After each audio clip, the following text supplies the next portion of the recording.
Okay. I see Mr. Hirsch, LNC Region 3 alternate as a guest. I'm sorry. Just noting LNC Region 3 alternate Mr. Hirsch is present as a guest. Yes, as the Region 3 alt. He will be speaking on the agenda. Region, not district, region. Okay. I'm like, what did I just come into? To speak on the agenda for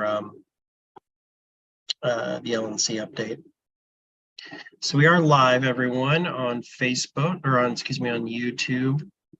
I will go ahead, and the time is 2:36 p.m. on August 26th. This is the Libertarian Party of Indiana State Central Committee. I'm the chairman calling this meeting to order. Mr. Secretary, go ahead and please call the roll. All right. Chair McMahon is here, just called the meeting. Vice Chair Alexander's not here yet. Secretary Soltz is here. Schulteis. Here. Not here. Oh, you're here. Look. See, this is why we call the roll. Good job. Political Copeland. Here. Tech Hagerman. Here. Communications Smith. D1 Schick. Here. D2 Coquillard. Here. D3 Avery. Here. D4 Lundy. Present. D5 Schillings. Here. D6 Mr. Silver by proxy. Yes, sir. D7 Mr. Gonzalez, proxy. Here. D8 Engelberth. Here. D9 Kinzer. All right, Mr. Chair, including proxies, I count 13 present, 3 members absent.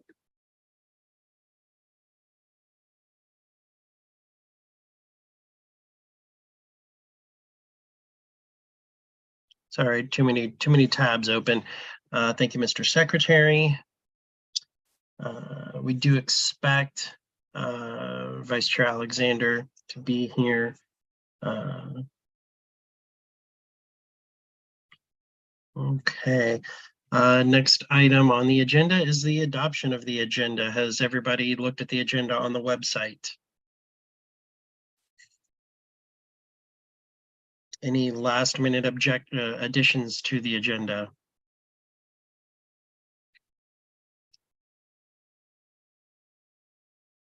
Okay, last chance. All right, the agenda is adopted without objection. Let's see. Mr. Copeland, can you be the timekeeper, please? I will do so, yes. Thank you, sir. Next item on the agenda is reports of officers. All right. So since the last month, I've been working on a lot of internal projects for the state party, as well as I've recently spent a week in DC, including going to the LNC meeting, their regular meeting, in-person meeting, and got pressured into serving on the candidate support committee for national, which I did with certain conditions that were expressed. My purpose for being on there was to help facilitate candidates, Libertarian, on the ballot, nominated across the country, getting support and resources from the national party, helping create resources for candidates, for affiliates to be able to provide, and also to bring back the culture of candidates and affiliates having input and information about programs that will be offered by national before they become public, so that the candidates and the affiliates actually feel like they are part of the process, as opposed to having things happen to them, not for them. One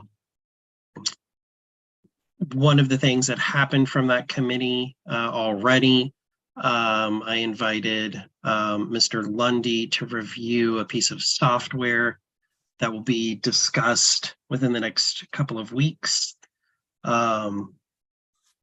We took a look at it. Can't really talk much about it other than to just say that we did get, as the affiliate, did get initial looks at it, and it's something that we were both impressed with it.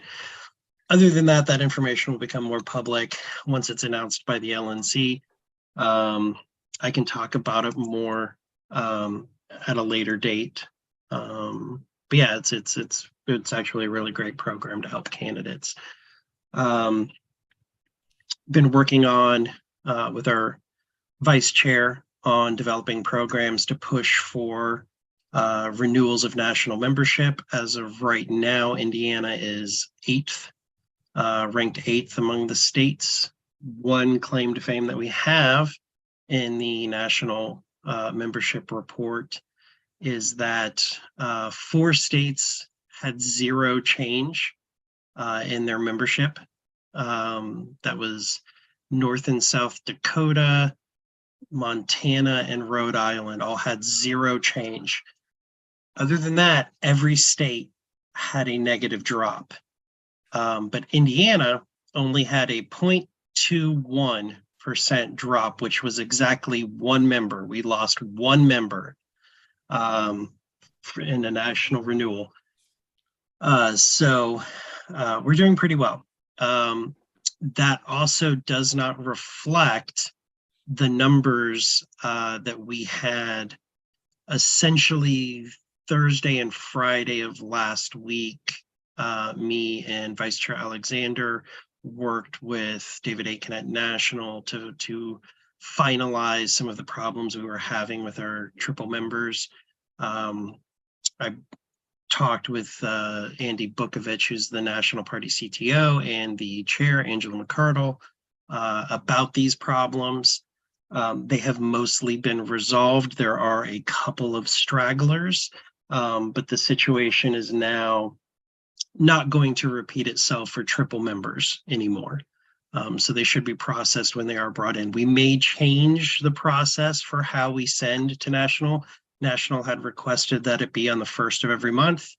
They're now looking at maybe us doing it every Monday, which was actually our proposal when we first brought this up, was doing it on a weekly basis, but they wanted it monthly. But whatever. We're happy to do it the way that we originally wanted to. But with that, there's about 20 members not reflected in the national membership is my guess.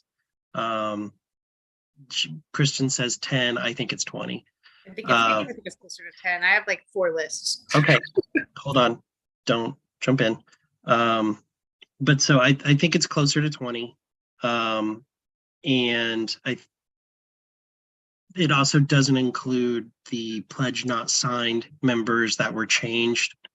Their pledge signed that were changed. We're working on trying to fix that. That's going to be a longer process, but it will be done before the deadline. I think we've got a really good shot of increasing our membership. Also, Mr. Secretary, Mr. Kinzer just arrived as well. California went from 104 delegates as of their membership count right now to like 96 or 97, something along those lines. That's a pretty significant drop in delegate count. They've lost a significant amount of members. So if we keep going up and everybody else either stays the same or goes down, we're probably going to achieve our goals of being in the top 5. That's very reasonable to do. As a matter of fact, I feel like based off of my numbers that I remember, if we get our pledge signed fixed, it actually could put us in 4th place based off of those numbers. So that's been a big part of my focus, is trying to get those things worked out and fixed and streamlined so that they don't happen again.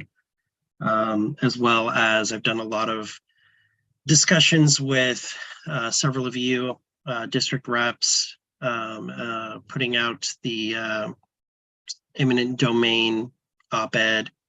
And I've done a lot of work with candidates calling one-on-one. So that is my chair's report. Any questions?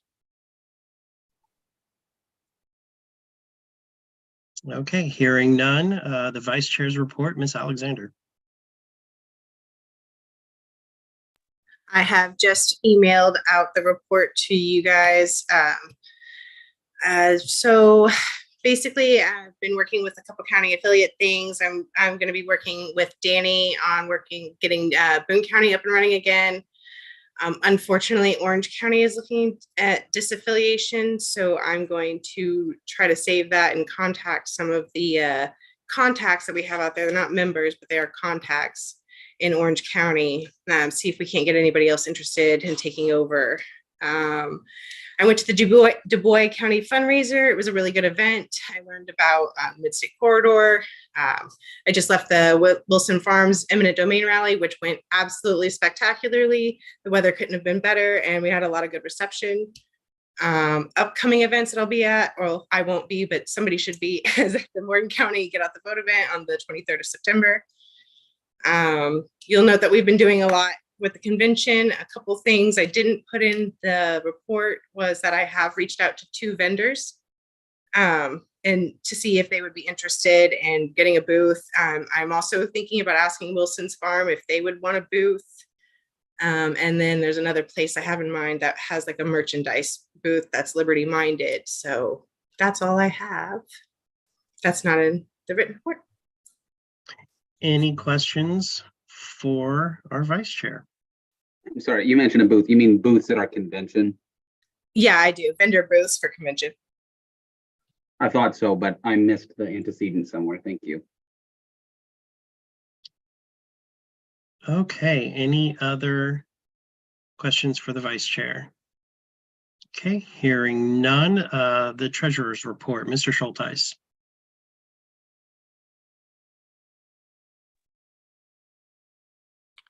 As of August 24th, across all our accounts, our balance is $34,028.92.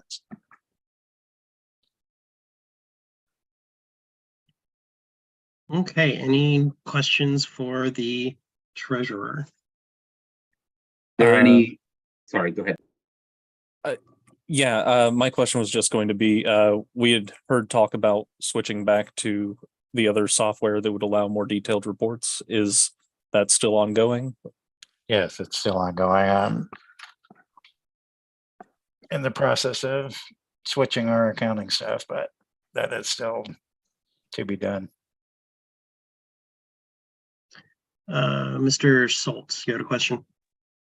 Yeah, just do we know of any large expenditures, I guess, other than the convention, but any large expenditures we expect coming up soon? Yes, I mean, I know of 2. We have the training session in November, and then we have our technology project. Right. So neither of those have been taken out, really. Half of the technology, but none of the training program in November. I have one sponsor right now, and I may be coming, we may call a special session if I don't have the other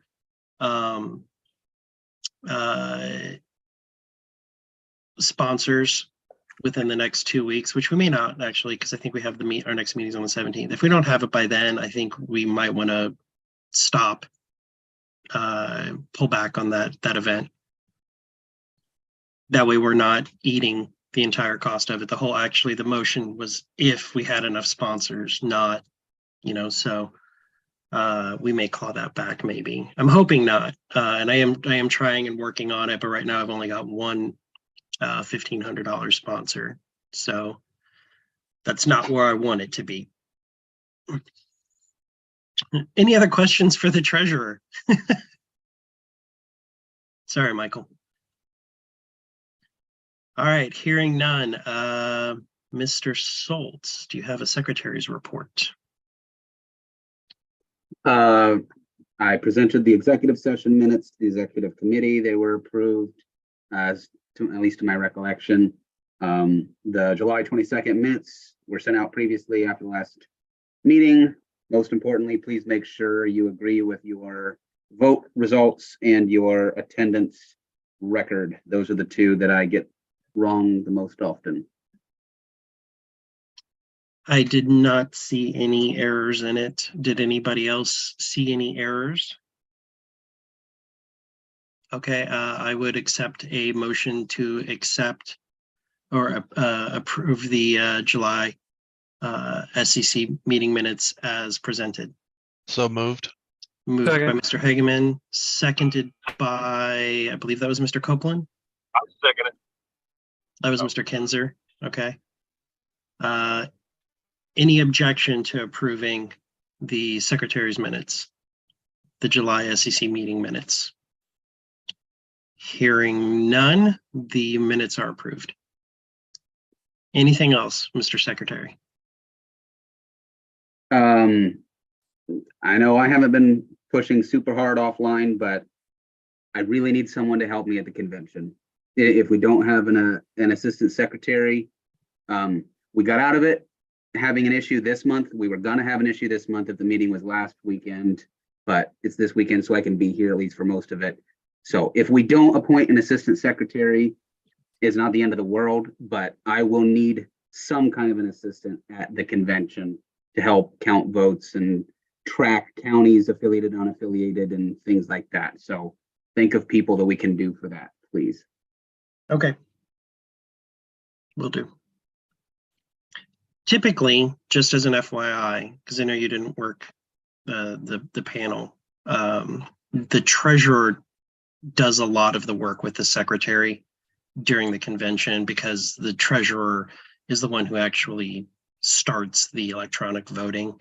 Yes, So I know. a lot of that. I was very helpful when I was assistant secretary.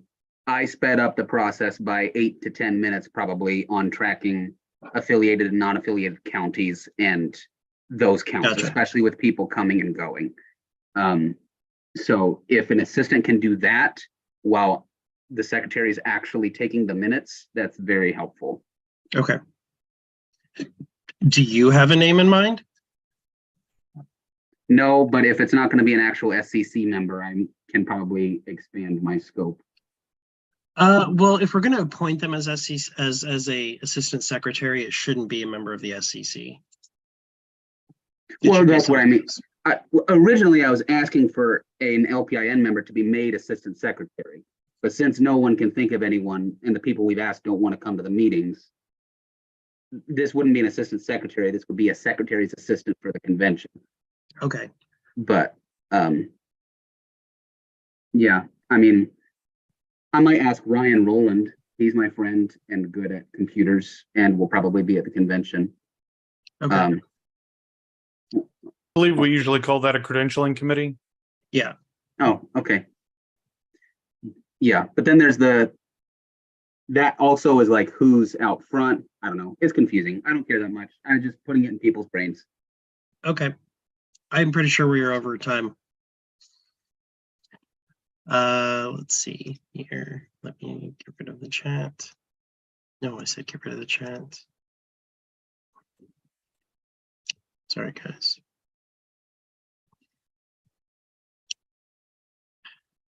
I'm having technical issues. There we go. Okay. LNC update. Mr. Hirsch as our Region 3 alt. Mr. Greg Hirsch, you have the floor for 10 minutes, sir. Okay. Thank you, Evan. I'm broadcasting from the Clark County booth at Sullivan Celebrates.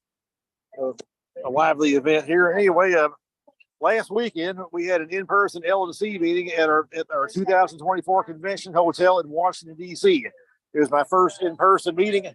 It started out with with a convention committee meeting, which I'm on the convention committee as well. Basically, we spent that day touring the entire hotel and assigning rooms, all the meeting rooms, all the ballrooms we assigned. We took all the events that'll be happening at that convention next year, assigned to each event a room. So that part's taken care of. And meanwhile, the guy who's the convention chairman, Rich Bowen, he has recently stepped down from that because of health issues. Someone else stepped down. We appointed Robert Krause to the convention committee, and Adrian Malagon is also on the convention committee from the LNC. That was done during the next day at the meeting. And it's possible he may become the chair, but that's not yet totally decided yet. To replace Rich Bowen on the committee as the committee chair, has not yet been decided. I have to praise Dustin Nana. I know at LNC meetings, unlike LPIN SCC meetings, there tends to be a lot of titillating around going on. I mean, things slowing down, dragging, not getting through the agenda fast enough. Dustin did his dance to try to get things moving along. It didn't happen. We have a special LNC meeting scheduled on Zoom this Wednesday evening at 8 o'clock to finish up our agenda for the past weekend. Some of the things discussed during the LNC meeting, but you may see some of the posts from Miguel Dubuque, who was the Region 1 rep. Posted a lot of things, a lot of controversial statements and all that online. He resigned from both the LNC and from the convention committee during that meeting, and that they recently disappointed someone to take his place. I'm not sure if they appointed a new alternate out there or not, but so he is no longer on the committee. There was also a kind of a contentious thing of the chair, Angela McCarroll, wanted to hire her significant other for a staff position on the LNC. And there was a lot of debate about doing that. From what I recollect, that Dustin Anna on that vote consulted with the 4 Region 3 state chairs, and they all approved of the hiring. So he voted yes on that at this time. That was the main consensus thing going on. Other than that, basically, the membership report recently came out, and the number of life members remain exactly the same, but the number of sustained members is trending downward. So that's not a good sign. We need to work on getting our membership up. All right. Any questions so far? I'll just correct a couple of things. I don't believe there was a vote on terminating Angela's husband's contract. I believe that was tabled pending discussion from council. You are correct. Yes, you are correct. In my statement, since I was so called out, in the chairs group, was that I have no problem with somebody being related. There used to be a policy manuals entry specifically for a close relative or close contact of an LNC member, especially an officer. It is permitted, but it's supposed to be presented to the entire board for a vote, not just the EPCC. And that was my issue, was I don't care. If he's qualified and does a good job, great. If he doesn't, he'll leave that position very quickly. My only concern was that the entire contract needed to be done in public, not in private. The other thing is about the 2024 convention. I was working with Mr. Rich Bowen. Hopefully I can continue that with Mr. Robert Krause, which I'm sure I'll be able to, on making sure Indiana gets a option to have a nice delegate suite like we normally do. Yes. It's ramping up, and by now we would already have purchased our delegate suite, but they don't even really have the information. I just got the listing of the suites with no pricing info just a couple of days. I think it was Friday. Thursday or Friday. We toured all those suites there, but not the hotel room suites, which is what you wanted to see. Yes, yeah. And then also reminds me, okay, go ahead. And then the 2026 convention is going to be in Grand Rapids, Michigan. Yes. I sat in on all of those proposals. And Grand Rapids, actually, they really, really wanted the business. This is like the 4th time that they have pitched for getting the national convention. So, and it looks like it's going to be really, really good. Like I was impressed. I was really impressed with them and their pitch. Yes. Grand Rapids was both my vote and Dustin's vote both. As far as that goes, the other 2 choices were either Chicago or Denver. And yes, we voted for Grand Rapids that won the 2026 convention will be held in Grand Rapids. Also, before I forget, I want to point out that we're also have a vote going out for appointments to the various different committees, such as platform, credentials, and I recommended Russell Brookbank to the rest of the LNC be voted on be on the platform committee, and Evan did as well. And that vote is ongoing. Another little sidebar, when Chicago presented, they gave a price of $174 room rate per night. And then they made a comment that we could bring our own AV, and everybody was real happy about, and like got Dustin's attention and said, hey, find out what the after tax rate is, because Cook County and Chicago have room night taxes as well as a hospitality tax, and it's over $200 after taxes. Yeah. And then I asked Dustin to specifically ask her, if we do our own AV, is there still a union load in, load out card check? And she said, oh, yeah, but we employ somebody specifically to help negotiate that labor for you. And I was like, yeah, that's 20 grand right there just for the card check. And if the hotel has to have someone on staff for handling the labor for the unions, that's a big deal. But yeah, it was going to breeze right by with no one really knowing that the taxes and the union situation was actually pretty atrocious there in Chicago. Any other questions for Mr. Hirsch on the LNC? Let me point out that if you all want to go back and watch the LNC meeting from last weekend, the whole thing is on their YouTube channel. You just have to go to the live column where it has live videos. All the previous LNC meetings are still there where you can watch it. And there's one this Wednesday at 8:00 p.m. that'll be streamed live. You can tune into that one, which will basically continue and finish up what we started last weekend. I will say that one thing about the LNC that is different from us is they get bogged down on procedure. And so there was supposed to be a discussion of a committee oversight for the CRM that Dustin had wanted to bring back to the table from a previous meeting where it had been tabled. And that notice was received, but the secretary said that since it was from a meeting in another quarter, that it had to have special notice. And so she had put the notice for a different CRM question on the agenda. And the entire board believed that they were going to be talking about the oversight committee. But it ended up not being heard because the secretary said it wasn't in order. And that is not the spirit and intent of Roberts. The spirit and intent is to allow business to move forward, not to prevent it from being heard. It was very disconcerting, and I'm just glad that Indiana's not run like the National Party in that regard. I think the chair really should have overruled that.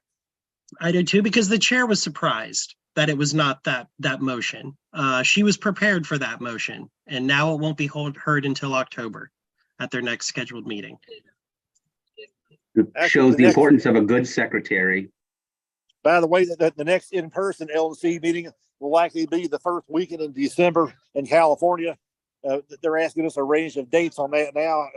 A couple of weekends in November and the first 3 weekends in December, which we prefer. I said any weekend you have proposed in November, except for the 11th, which is when our training is good. But other than that, no. But it'll likely be in early December. I agreed with Mr. Nana's suggestion that it be in December because it is a budget meeting, and the budget is set based on the calendar year's revenue. So it makes sense that they hold that meeting as late in December as possible so that they have as much revenue calculated as possible. Why it's done in December to begin with, I don't know. I feel like it should be in January if it's based on the revenue of 2023. It seems like the budget would be set in 2024, not set in the last quarter of 2023. That's just seems counterintuitive to me. But I'm not on that We're board. at time. Any other questions for Mr. Hirsch? All right, hearing none. Thank you, Mr. Hirsch. We appreciate you and your work on the committee. All right, thank you. Moving on to political director's report, Mr. Copeland. Not a whole lot to report on. I did have another training session with our friends up in Columbia City, getting our candidate there ready to go out and start knocking doors. Got them onboarded to the eCanvasser app, as well as invited one of our candidates here in Marion County to sit in on that explanatory session and get her onboarded as well. I believe she still needs to make a request for precincts to get that data she needs uploaded, but the Columbia City data is uploaded and broken down into walkbooks already. So just need to get out and start knocking doors for them. Excellent. Any questions for Mr. Copeland? Okay, hearing none. Oh, go ahead. Real fast. You have it set up to do the get out the vote with Floyd County, right, on September 30th? Are they set up for eCanvas? I am. She has provided me a link to a spreadsheet for their volunteers to be set up. I'm just going to be running through, and once I have a confirmed data use policy sign up, I will send the invite to them, and we'll get that all, like, on a per person basis, get them signed up. And then I believe she's handling the training. As of the moment, I don't know if I will be able to get down there on the day of, but I'm hoping to keep my schedule open for that. Thank you. Any other questions for Mr. Copeland? Okay, hearing none. I'll give a brief communications. With the, we did send out a couple of press releases, including an op-ed on the eminent domain. Emails are kind of paused right now. Our bulk mailings that we do, we need to try to limit them due to the tech project until that's up and running. Other than that, please continue to send in your press releases and let us know kind of what's going on. I can't really answer any other questions for Mr. Smith. I do know that he has talked to a couple of district reps and a couple of county chairs on communications processes and getting their press releases out to local media. As a reminder, our press release list is internal, and we do not give it to candidates pre-nomination because that was asked. And so I am publicly stating that we do not give those things to any candidate pre-nomination, just as an FYI. Tech report from Mr. Chuck Hagerman. All right, I don't have much to report due to the lockdown on Civi. I've not been able to update anything.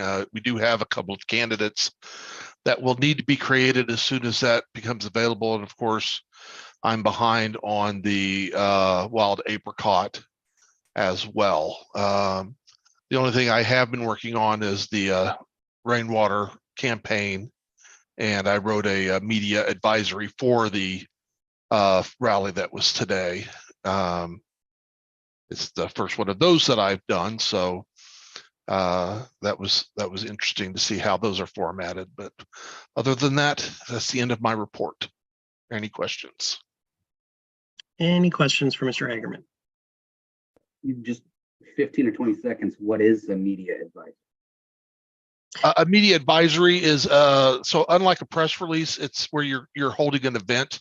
So it's how you send that out to the press to try to get them to come cover your event. Which did work because Fox 59 was there.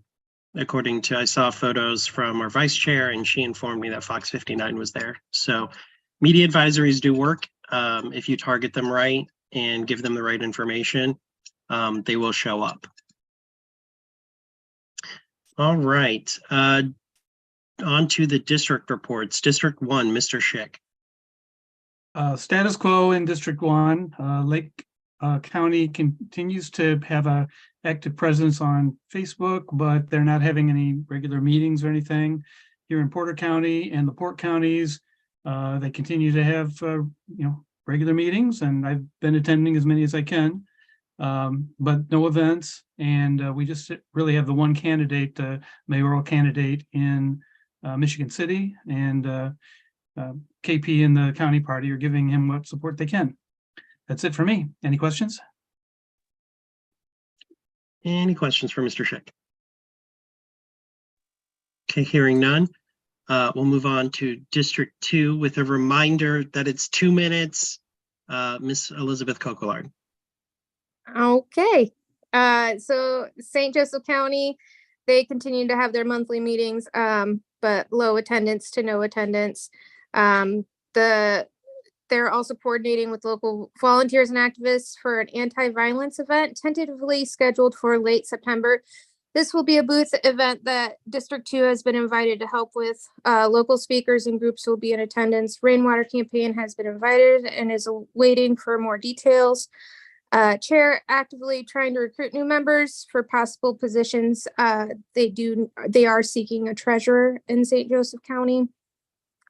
The chair also attended a local 2A meeting at the GOP headquarters and invited all attendees to attend the LPI or LPKC meetings, or St. Joseph meetings, I'm sorry.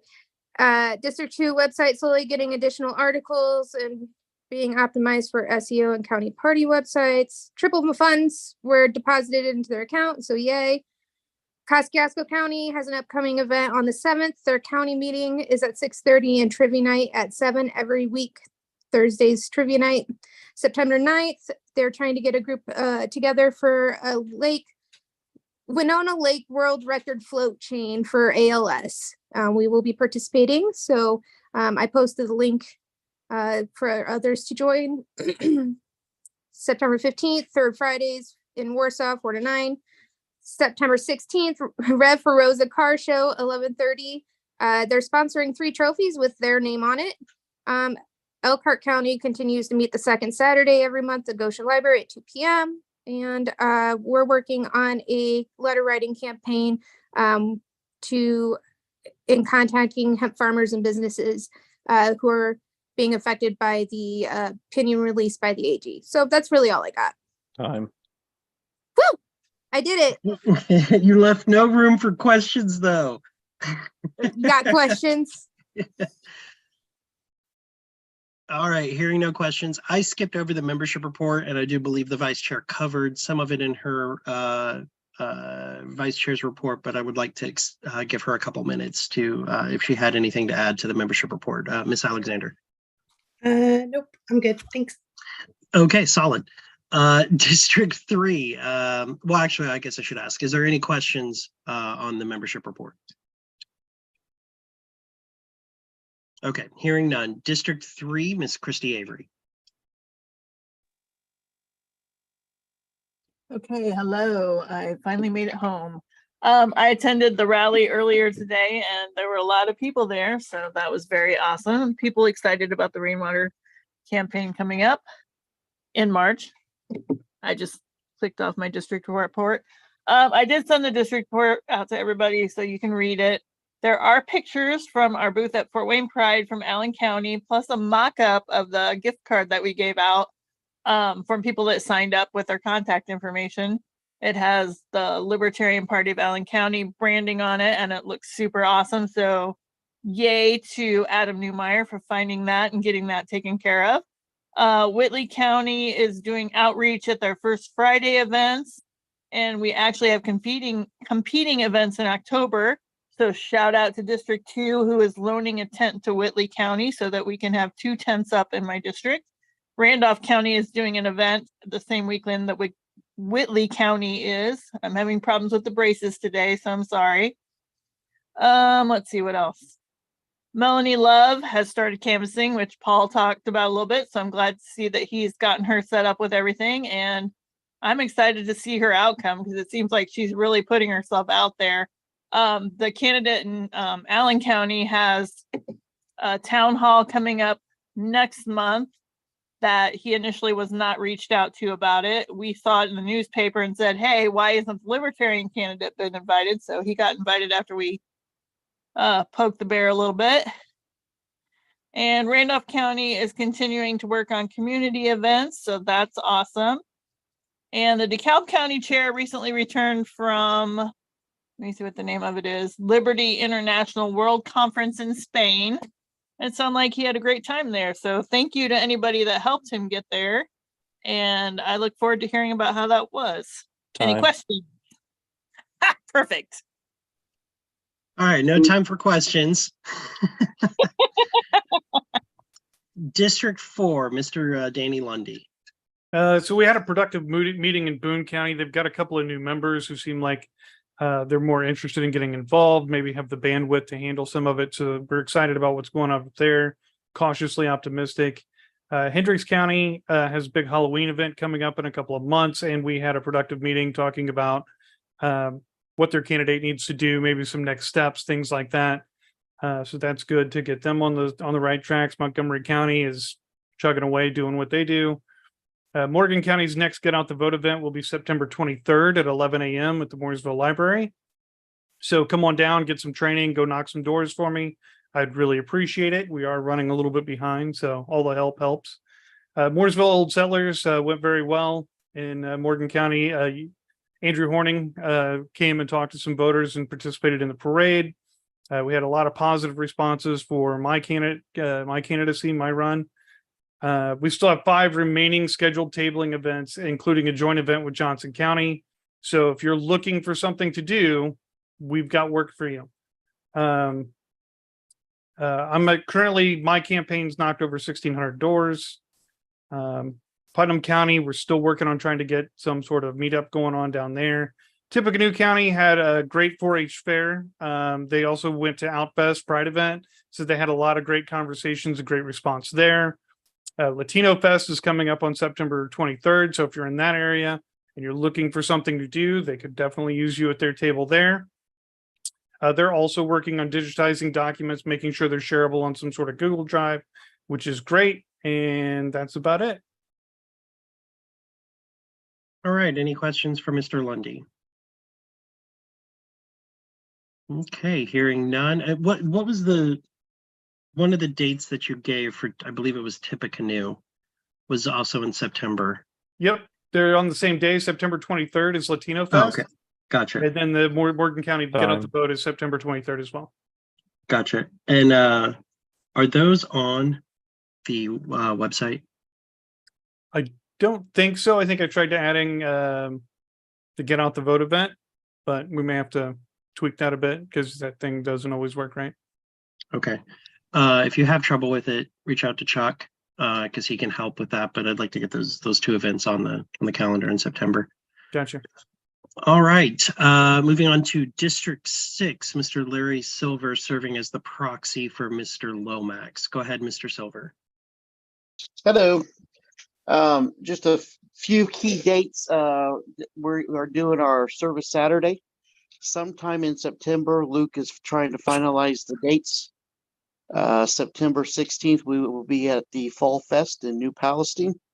September 20th, we are getting ready for the mayoral debate in Greenfield. Every Saturday, we are continuing knocking on doors, talking to people. We're going to start sending out mailers September 5th. And overall for the district, 41 members, 7 lapsed, and the lapsed members have been contacted to get resubmitted. And that's it. Any questions for Mr. Silver? All right, thank you, Mr. Silver. I'm not okay. I'm exhausted and what have you, and I don't have the printed agenda in front of me and my screen's covering it up. So I am terribly sorry. We need to step back to District 5 to hear from Miss Lori Schillings. Miss Schillings, your District 5 report, please. Thank you, Mr. Chair, for acknowledging District 5. District 5 has had a very busy month. Grant County will be having their motorcycle rally booth September 23rd as well. So, if you're in the central Indiana region, rather than going clear up to every place else in District 4, please come to Jonesboro and help Grant County out at their booth.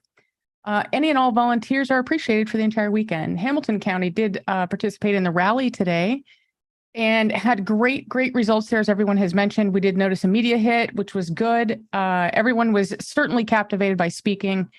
Donald Rainwater, myself, some local individuals spoke in favor of the farm keeping their property and the ramifications of that, not only for the family themselves financially, but for government loss and taxes. If they really want to think about what they're doing, not only does it affect the tax base in the community for that particular business entity and their family, but it's everyone who provides services to them and everyone who comes to them for materials that they then produce more materials to sell.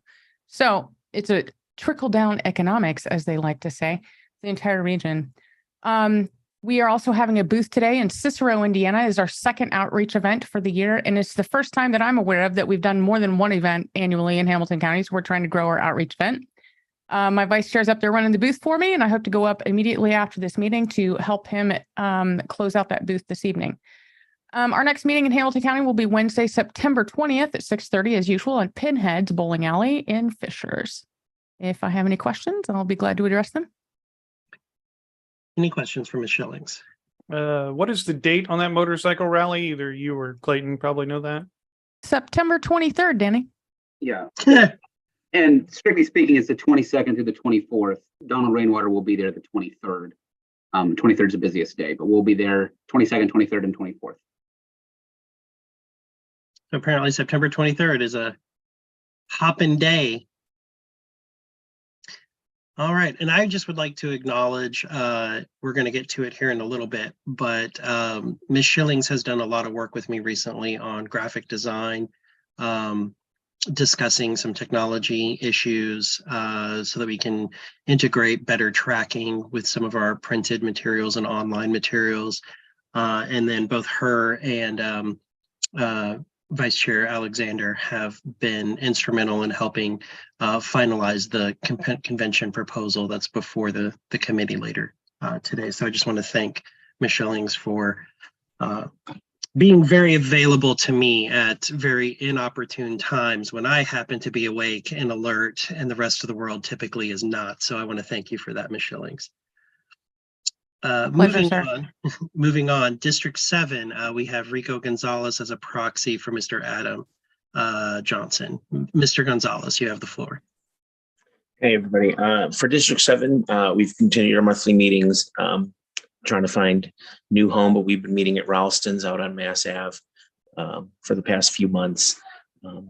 They've been welcoming. It's the same place where we watched the debates. We had the viewing parties. So they've been pretty cool with us. And we've been supporting our two candidates for city council, Libby Glass and Mark Renholzberger, our two candidates. They've met with Paul and Adam and myself at our monthly meetings to discuss how things would go for them.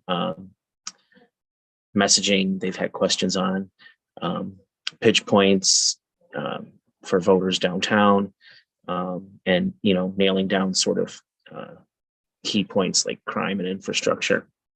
Libby's been really active. She was on 93.1 on the 14th, and she hosted a get-together with some friends who aren't of the party, but are definitely similarly minded. And that's it for us. All right. The one question that I have is, because the last time I looked at our candidate section on the website, I don't remember anybody from Indianapolis being on there. If Paul, political director, and Chuck Hagerman can check on that, and then if not, please get with whoever we need to get with to make sure that their candidate information is on there. Yeah, I will definitely remind Libby. I have sent her the link in the past to fill out the candidate information page. Okay. It's really important, so let's make sure that gets done. Because I've gotten several calls about who our candidates are in Marion County, and my response is to push them off to the county party because I don't know, and that doesn't make me look good to not know who our candidates are in our largest county. So if we can please do that, that'd be great. Thanks. Any other questions for District 7? Okay, hearing none. Moving on to District 8, Mr. Adrian Engelberth. You have the floor, sir. So in the 8th district, as Christina said earlier, the Du Bois County Libertarian Party had hosted Dawn Rainwater for a fundraiser. It went very well. Obviously, we wish more people had come, but we actually made money, so that's a good thing. Also in Du Bois County, I went to a Jasper sales tax meeting for the county council. They're voting to add a food and beverage tax. I had spoken before. The vote went 7-0. The county, it's one of the things that we're going to look forward to in 4 years, trying to raise some people to run for city council in Jasper, because they're pretty much saying, well, we're smarter than the people. It was very depressing. Owen County is been very active. They just taking part in the lazy days, as it's what it's called, and they had a booth. They have their own cards. They got shirts, so they're very active in Owen County, looking to grow out there. So that was good to see. On a distressing note, we had caught some information just before this meeting that there is a town hall in Evansville for the mayor's race, and Michael Dougherty was left off of the list. So I reached out before the meeting, trying to the group, which is the IDAAC, the Evansville chapter, asking politely why, considering that the state of Indiana is very good at having all the parties there with people running, and trying to see if we can't get Michael on there. And that debate is September the 23rd. Once again, that date comes up again. So, and What I'm hearing is if you don't have anything going on September 23rd, you're just not trying. Yeah. So it's one of the it's something that Vanderbilt County is working very hard supporting Michael, and so a lot of their efforts are meetings and everything are events are around supporting Michael. I've received an email this morning from Michael asking what to do in this regard, because the host organization is actually a taxpayer funded, it's a quasi-government entity. And I reminded him that unless they have specifically told him that he's not welcome, the email needs to be something along the lines of, hey, I noticed that this is happening. I did not receive an invitation. I'm sure this is an oversight. How can we correct this? That's pretty much how my email went.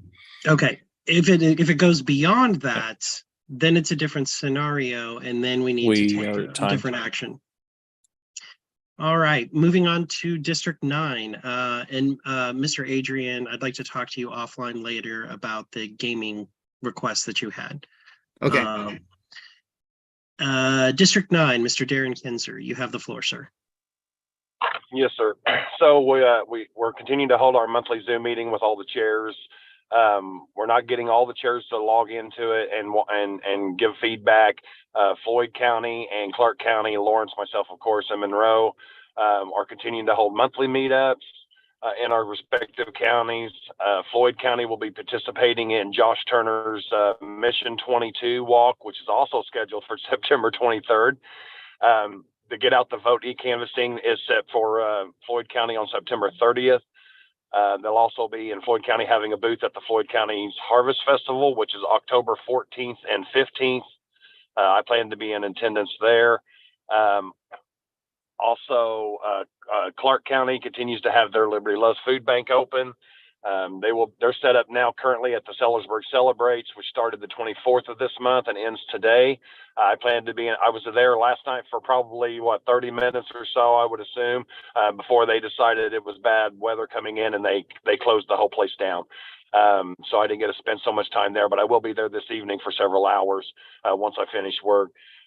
Lawrence County will be participating once again in the Mitchell Persimmon Festival. This is their 75th year. So we'll be having the float in the parade on the 30th of September.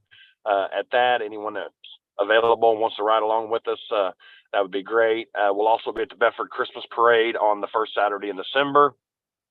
Harrison County will be holding their first meeting back in order next Tuesday, the 29th. I will be attending that to speak with Sean and get to know him and his team. I didn't get a chance to get a report from Monroe or Brown or Jackson and Jefferson. They weren't on the calls with me. I know Monroe is continuing to hold their monthly meetings. Jefferson just canceled theirs due to an illness. They'll be rescheduling it. Brown County and Jackson, I can't answer for at this current time, but I do have somebody in Jackson that is a member of the LPIN and wants to see Jackson grow. So I am working with him. That's Hippie Rick, to see if we can get meetings started over there and get stuff functioning better over there as well. Other than that, that's what I got at the moment. If anyone has any questions. Okay. All right. Any questions for Mr. Kinzer? Okay, moving on. We are actually ahead of schedule. Do we want to skip the 10-minute break and just power through? We have a 2-minute break for the secretary. Okay, we will stand at ease for 2 minutes. Thank Remember, you. we are live streaming, so turn your mics and cameras off if you're going to do something inappropriate.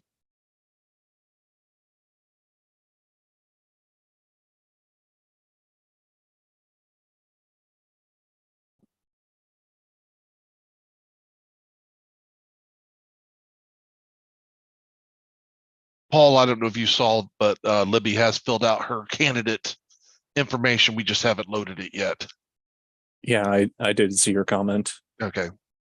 And Chuck, I've got a lot of things that I'd like to talk to you about offline. Nothing bad, just I need to get you up to speed on some stuff. Sure. So when our meeting ends, if you'll stick around for a minute so that we can schedule a time to chat. Yeah, no problem. Cool.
All right, we are back from standing at ease. The time is 3:34.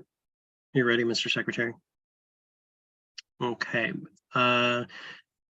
Moving on to teams. I have zeroed out gaming at this time, although I will ask Mr. Michael Schulteis, the treasurer, to please confirm the status of our gaming license in any paperwork that's needed and confirm that to the body as a whole. I'm going to set a deadline of by Wednesday, into business on Wednesday, please, Mr. Schulteis. The data team, going to turn the floor over to Mr. Lundy for a 5-minute data team update. We continue to work with our candidates when necessary. The main update is that we are over 3,300 attempts, a 35% conversion rating, average response is 3.8 stars. So mostly positive response, hitting about 1 out of 3 people we're actually talking to. Josh Turner continues to knock it out of the park. He's currently on the leaderboard at over 1,300 doors. I'm at over 1,000. So there's your top two. With Eric Allen at 313 on number three. So that's where we're at. And I'm working with Groff on making sure he understands the things as we both get time. Okay, any questions for Mr. Lundy? Okay, hearing none, we'll move on to convention. And the proposal that is in front of you guys. Before we go into the vote or discussion on, and I'm going to go into gallery mode here and open up my chat. Before we go into a vote on the budget, some items to talk about, to discuss about the convention. You all have got the link to the Google sheet that had a comparison from 2023 to the proposal for 2024. The Friday night event is a higher cost.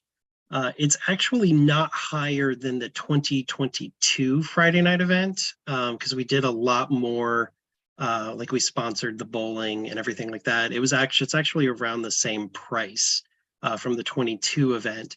The 23 event, I paid for a considerable amount of the pizzas out of my own pocket because we needed more.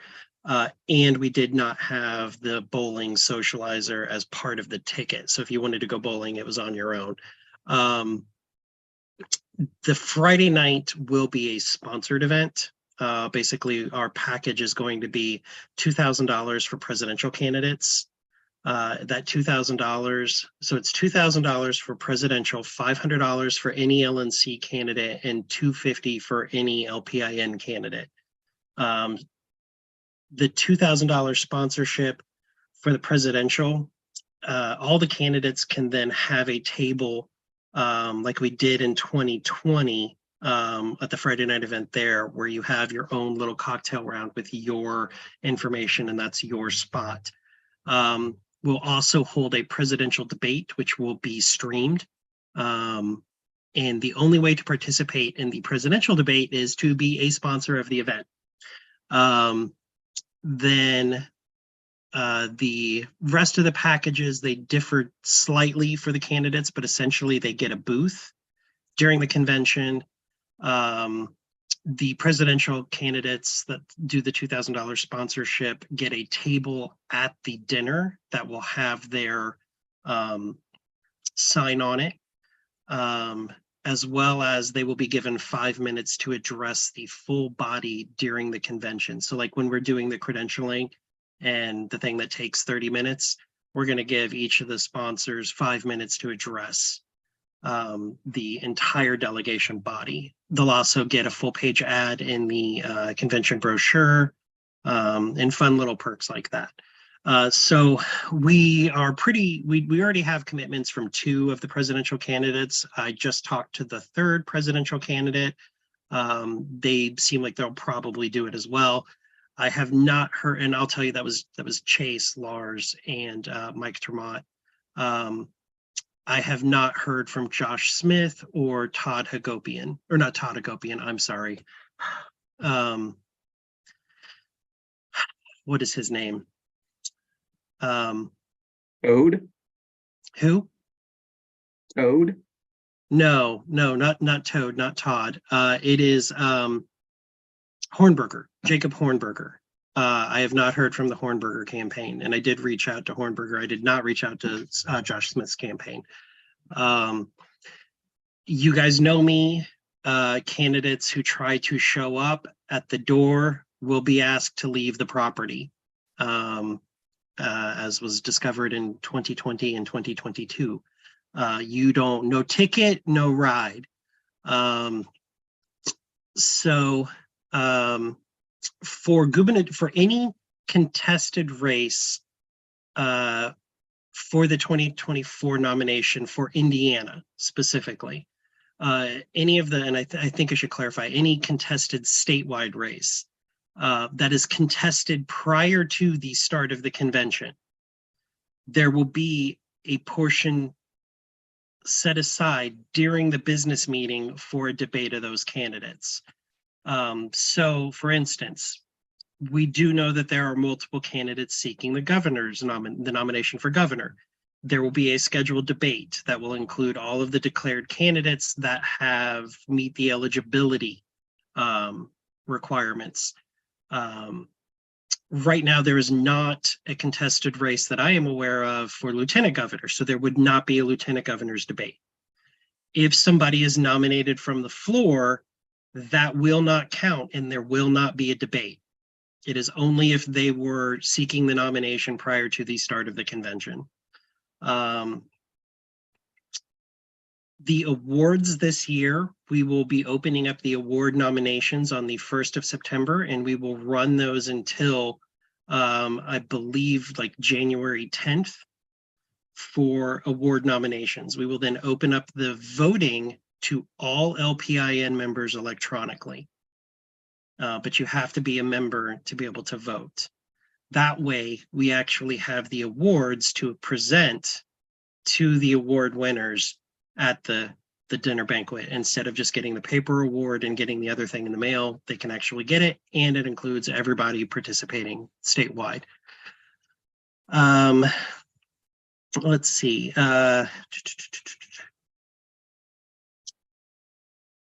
It is rather expensive. I was talking to Ms. Schillings and Ms. Alexander about this. The cost has gone up significantly over the past few years at our current location. And it's for the cost of just the venue for Saturday and the food for Saturday is essentially what we paid all in 2021 for the entire Friday, Saturday, Sunday.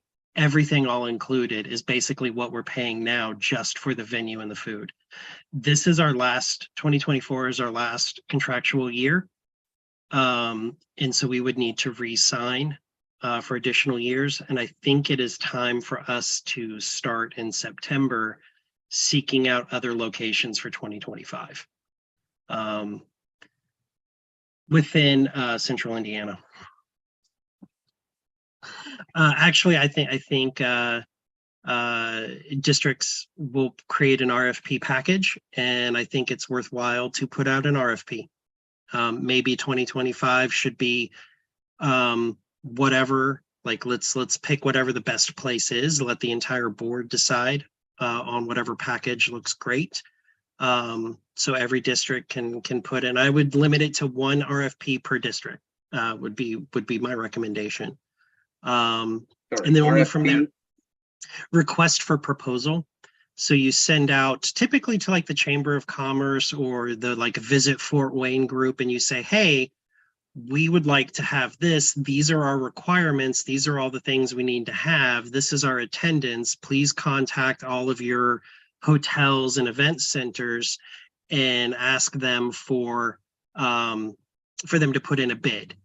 And so I would say only one bid per district, but all of the RFPs, or the bids come back to the district rep, who then they pick the one that they want to represent their district, and then it comes to the entire board for a decision.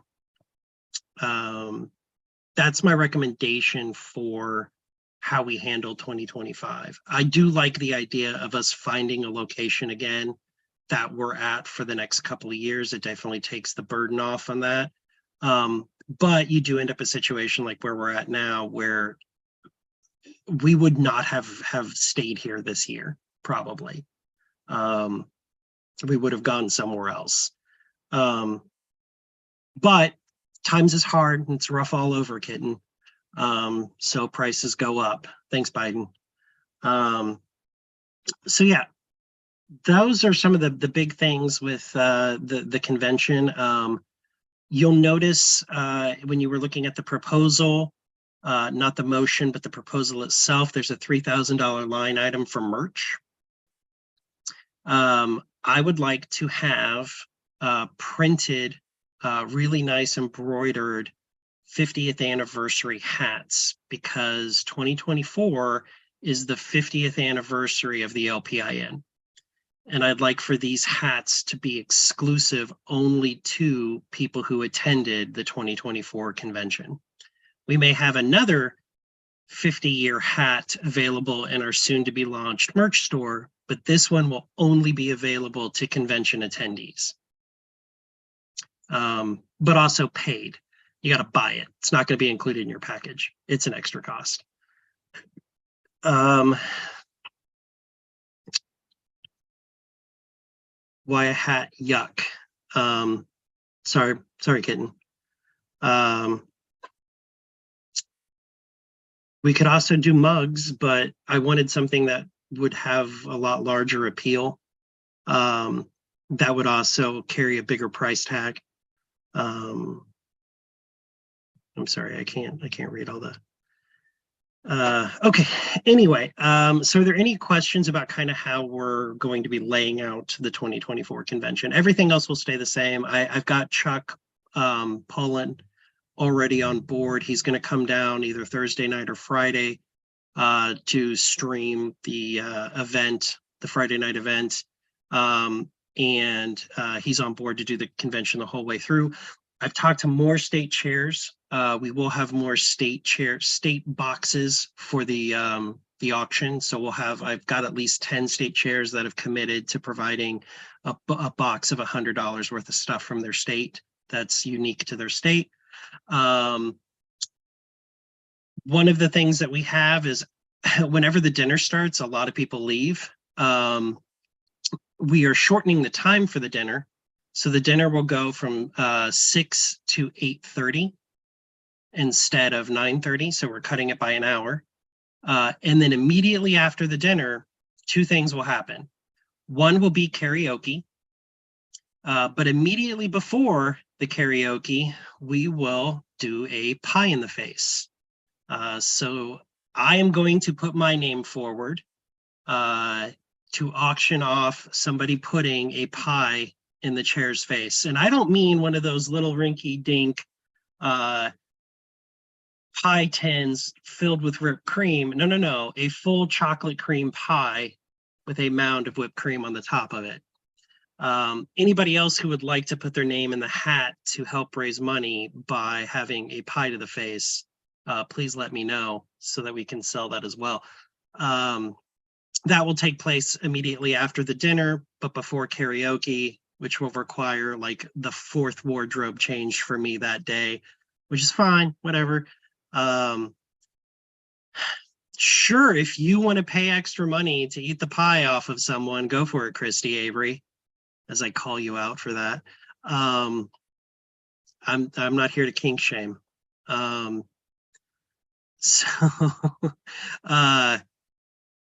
Let's see, any questions about the kind of format for the convention and kind of what we've been doing and working on? What does KOC stand for? Knights of Columbus.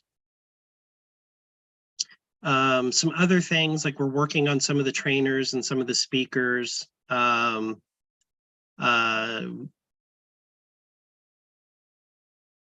Nichols has agreed to come and do a new training format that we specifically asked him to do, which is he's going to set up his podcast gear, and in one of the quiet rooms, he's going to do a back-to-back session. So it's 3 hours back-to-back of how to do an interview, and then he'll run through giving each person like a 5-minute interview with him. So it kind of breaks the ice as a candidate or even a county officer on, you now feel more comfortable giving an interview because you've already done your first one. So he's going to be doing that. That's one of the ones that we've already confirmed. We've got a list of a couple other people. We don't yet have a confirmed banquet speaker yet. So if you have any suggestions of big name ideas for people who are not factional, that would be great. So yeah, that's where we're at. Any questions about that layout or format? Okay, hearing none. I proposed a motion in writing and posted it to the chat. I would take that under consideration if somebody was to move it. Oh, it's not presented as a written motion? It is presented as I'm not presenting it as a written motion. I presented it as a motion to be considered.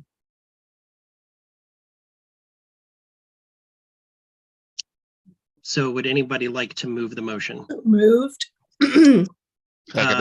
Moved by Miss Alexander and seconded by, I believe, Mr. Kinzer, by Mr. Hagerman, I'm sorry. Okay, so discussion on the motion, because it is a large motion. Anybody, please raise your hand, use the hand icon to raise your hand. Ms. Schillings. Thank you, Mr. Chair. My only concern is the $3,000 expense for merchandise. I would like to make the recommendation that we make it a generic branding just for the LPIN or Libertarian minded, not 50th anniversary specifically, so that it can be utilized long-term, so that it is an evergreen piece. It might be more willing for everyone to purchase it and wear it. Like if I just had a Libertarian branded hat, I would wear it to every one of my booths for the next 5 years. We can have Libertarian branded hats. We already have designs for those. I really wanted something that was specific and unique because this is 50 years. So that's why I put that in there. I would like to include that. 50th anniversary only happens once every 50 years. Actually, it only happens once. The merch that they had at the 50th anniversary for the National Party was very sparse. And there was a lot of discussion about people wishing that they had something to commemorate other than the 50th anniversary pin that you could only get if you re-upped your lifetime membership. Mr. Hagerman. Yeah. Do you have any idea about how many hats that $3,000 would buy? 200. 200. Okay.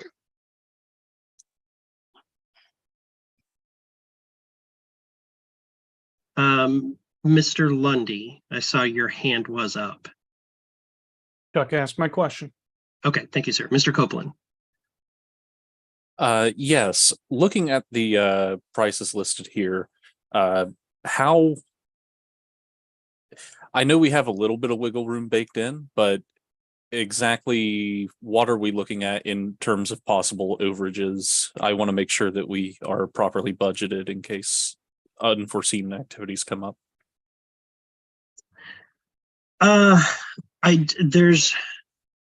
There's not a lot in the, I mean, a lot of these are hard numbers, fixed costs. The only things that go up typically are the food and beverage, but that's based off of ticket sales. So that's only going to go up if additional people buy tickets.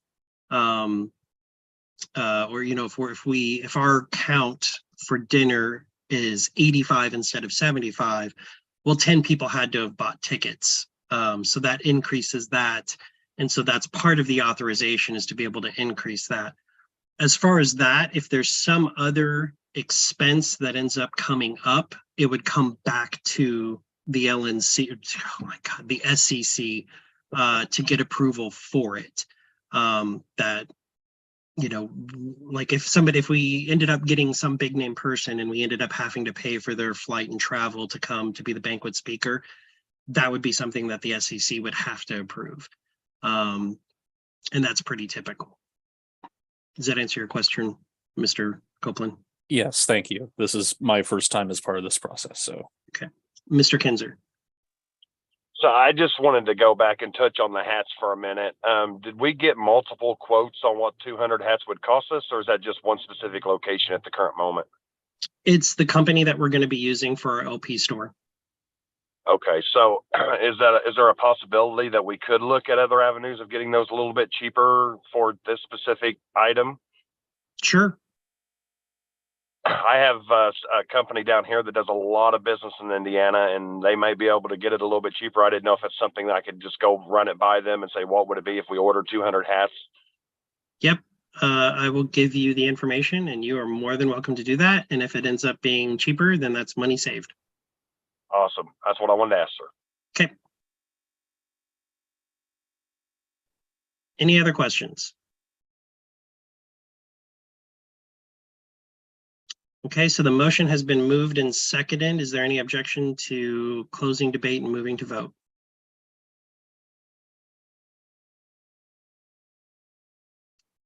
Okay, hearing none. Oh, Mr. Schick, did you have something you wanted to say? Well, I thought I saw something in email. Danny proposed an amendment to the motion. Danny, is that still out there? It was already added because that wasn't an official motion, so I just took his Oh, okay. advice and changed the amount to $25,100. Okay, thank you. Okay, any other questions? Okay, moving to a vote. Mr. Secretary, if you can call the roll. Since it's never been read, I'd like to read the motion, if you don't mind, Mr. Chair. The motion is approve the 2024 LPIN state convention budget not to exceed 25,000. Mr. Secretary, can you Yes. step back or something because your microphone just went really Quiet. yeah. Sorry. Is this better?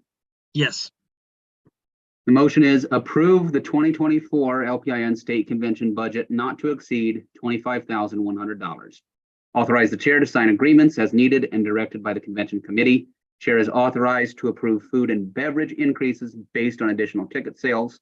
Chair is authorized to make convention-related expenditures for technology, merchandise, printing, and LPIN awards as outlined in the 2024 LPIN state convention proposal. Any additional expenses will need prior approval of the LPIN SCC. So we'll start the roll. Vice Chair. Hold on, Alexander. Mr. Secretary. There were some changes added to that. That was not part of the motion. Are you reading from email or from the Chat comment thread? I'm reading what Mr. Lundy emailed because I thought that's what we were discussing. Is that not what we were discussing? I'm sorry, the only amendment that I had from Mr. Lundy was to increase the budget from, it was like $25,030 to $25,100. Well, I suppose this is why we read the motions before we vote on it, right? Yeah, so the motion that I put forward, because there is no such thing as a convention committee. So I will read the motion that I posted in the chat, which is what I emailed out, with the exception of increasing it from $25,030 to $25,100. Then I will confirm with Ms. Alexander what she wants, since she was the motion maker. But I move to approve approve the 2024 LPIN state convention budget of $25,100. Authorize the chair to sign agreements with Simply Served, Capri Italian Restaurant, Broken Egg, and Northside Events and Social Club, also known as the Knights of Columbus, for the 2024 LPIN state convention as outlined in 2024 LPIN state convention proposal. Chair is authorized to approve food and beverage increases based on additional ticket sales. Chair is authorized to make additional expenditures for technology, merchandise, printing, and LPIN awards as outlined in the 2024 LPIN state convention proposal. Any additional expenses will need prior approval of the LPIN SCC. And then I reposted that in the chat. It's the one in the chat. I think we can consider that clerical error if that's the motion she intended to make, and we don't necessarily need to track all this in the minutes. I'll just put in the minutes that this was the motion being discussed and considered. Yeah. Okay, Mr. Chair. Because there is no convention committee, so Yeah. there's no, as authorized by the convention committee. It all just comes back to the committee as a whole for any All right. changes or additions. Excellent. Okay. Proceed, Mr. Secretary. All right, thank you all. Vice Chair Alexander. Yes. Secretary Soltz vote yes. Treasurer Schulteis. Aye. Political Copeland. Yes. Tech Hagerman. Yes. D1 Schick. Yes. T2 Coquillard. Yes. D3 Avery. Yes. D4 Lundy. Yes. D5 Schillings. Yes. D6 Silver. Yes. D7 Gonzalez. Rico, you here? Okay, that's an abstention. Yeah, I'm sorry. Oh, okay. Are you a yes vote for the motion? Yes. D8 Engelberth, Yes. D9 Kinzer. Yes. Chair votes present. All right. That is 14 votes in favor, none opposed, one present. Thank you, Mr. Secretary. Ms. Schillings, just as a sidebar, if we want to design something, if Mr. Kinzer is able to get us better pricing, we might be able to do both. That sounds good. Thank you. Okay. Next item of business is hard for me to see because I'm on a tiny laptop. Let me move this. Next item on the event agenda is the 2023 elections. I don't think we really have anything additional to cover. Mr. Copeland, do you have anything that you would like to add to the 2023 elections?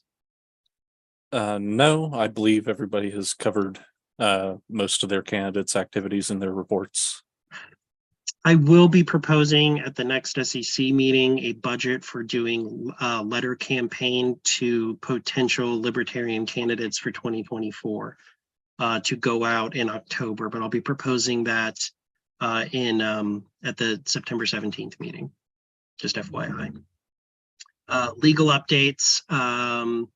You all saw that our motion for summary judgment ruled against us, that the judge ruled in favor of the state in the ballot access case. The discussion is still ongoing as to what happens next. That's why I'm talking about this in public, because that's all I can say is that the discussion is ongoing.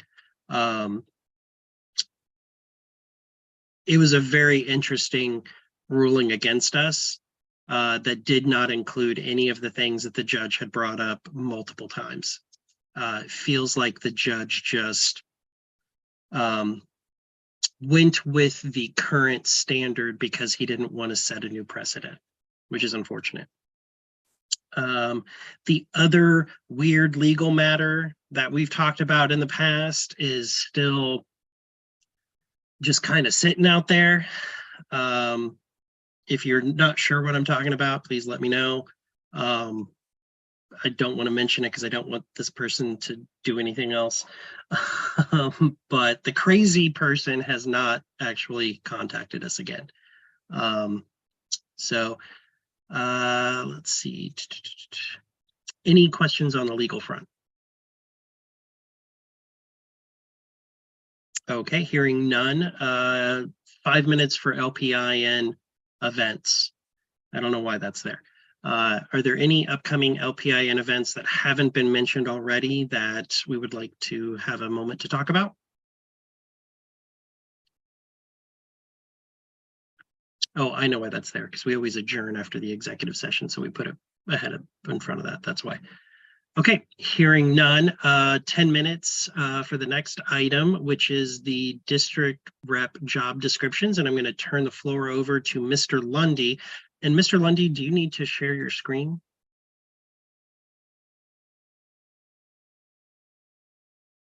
Stand by. What are we doing? Oh, the job description. Job descriptions. I can, I guess.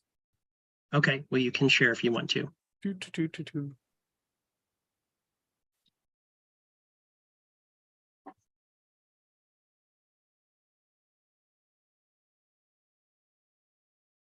we get the right thing? All right. So I sent this out to everybody. I hope you've had a chance to review it. This is kind of put together everything that everybody had submitted, as well as some feedback when I sent out the first version. I think this even still has the changes from version 1, version 2 in red. So, but it's lengthy, but it's supposed to be.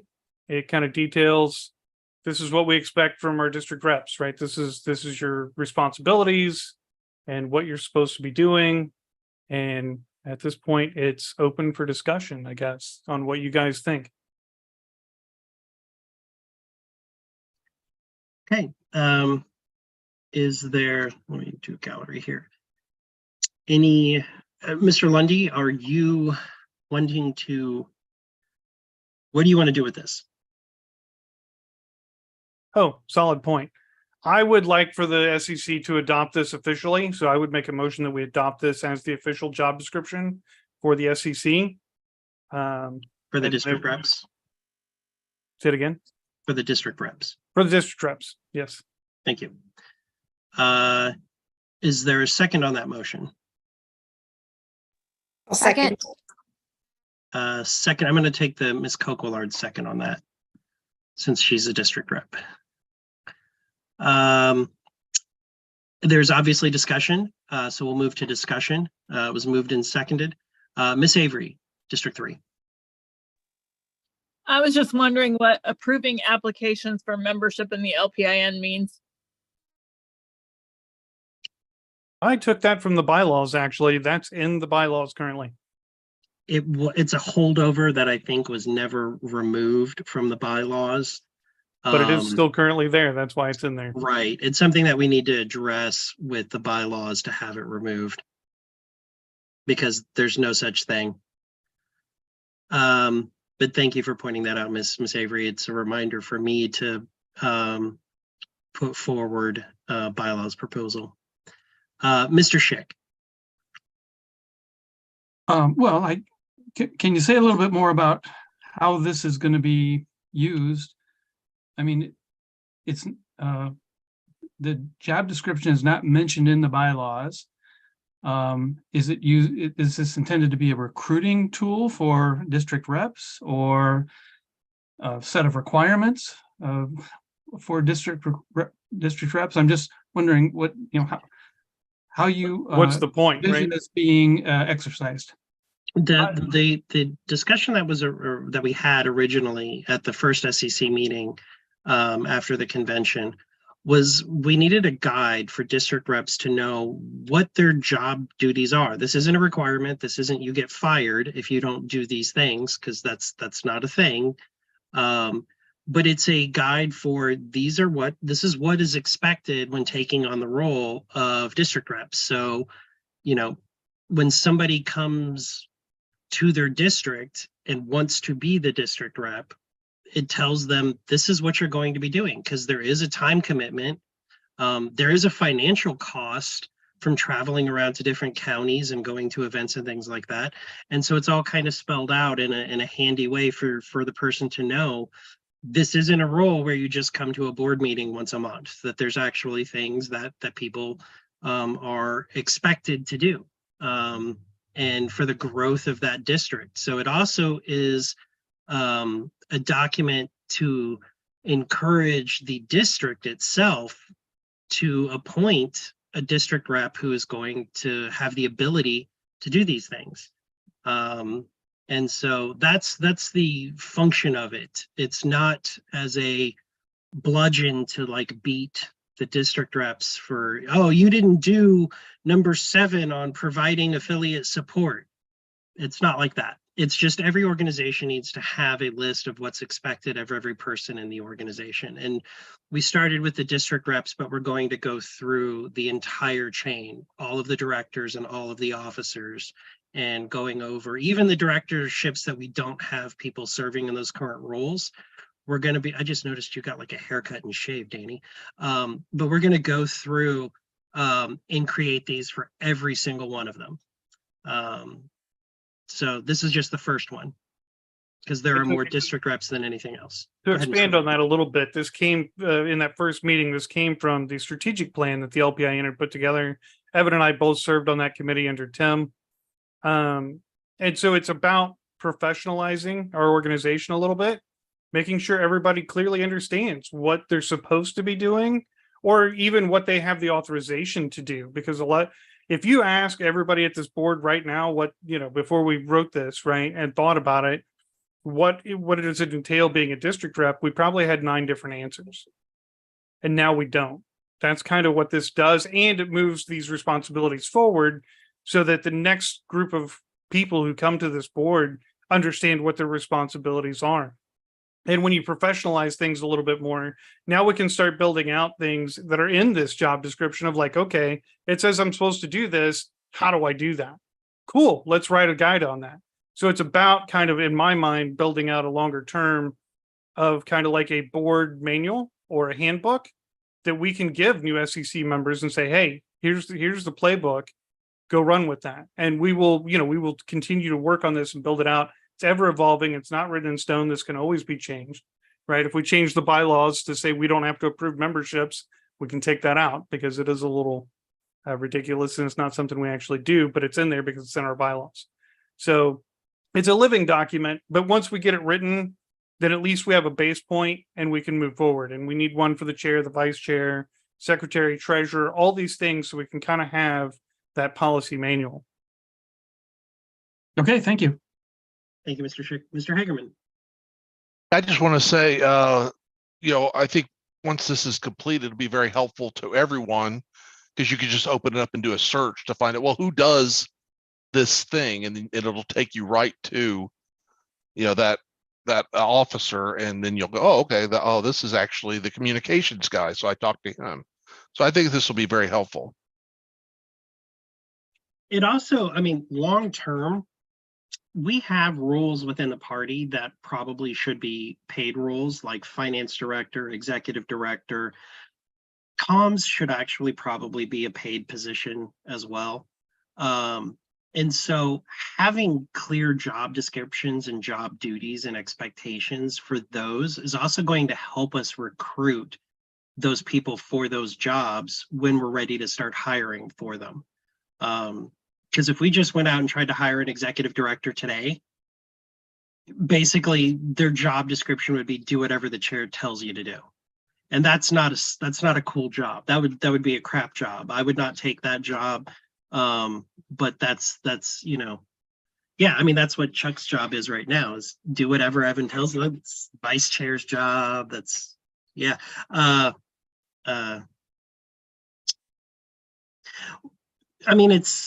we can do that. We can, if you want to add that in, if you want to make a motion to amend to add that in, that's fine.